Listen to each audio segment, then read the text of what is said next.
అనుకున్న లక్ష్యాన్ని సాధించారు. మావోయిస్టుల మూమెంట్ లేకున్నా, కదలికలు లేకున్నా సరే వాళ్ళ మీద కక్ష తీర్చుకున్నారు. ఎందుకంటే వీళ్ళ స్వలాభం కోసమే కావచ్చు.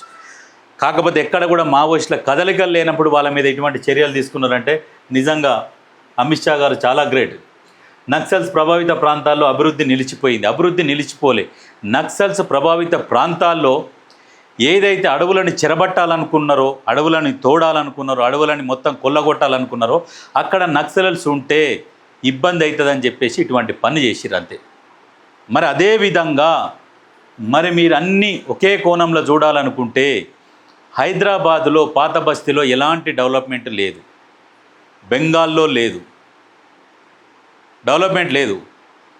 మరి అటువంటి దగ్గర మరి మీరేం చేస్తున్నారు? మరి ఎట్లయితే నక్సల్స్ని అణచివేసిర్రో అక్కడ కూడా మరి టెర్రరిస్టులు ఉన్నారు కదా. హైదరాబాద్లో ఉన్నారు టెర్రరిస్టులు, బెంగాల్లో ఉన్నారు. అంటే వలసలు వచ్చారు బంగ్లాదేశ్ నుంచి. దగ్గర ఒక్కొక్కటి చెప్తాడు సోషల్ మీడియాలో, మేము 12 కోట్ల మంది ఉన్నాం బంగ్లాదేశ్లో, భారతదేశంలో మేము త్వరలో భారతదేశాన్ని మేము పాలిస్తామని చెప్పేసి ఓ సోషల్ మీడియాలో ఒక పోస్ట్ వచ్చింది. మరి దాని గురించి మాట్లాడాలి. ఇప్పుడు మన దేశస్తులే నక్సల్స్, వేరే దేశం వాళ్ళు కాదు.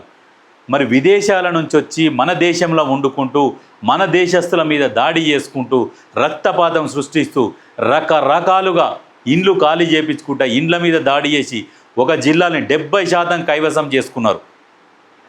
దాని గురించి ఎందుకు మాట్లాడరు?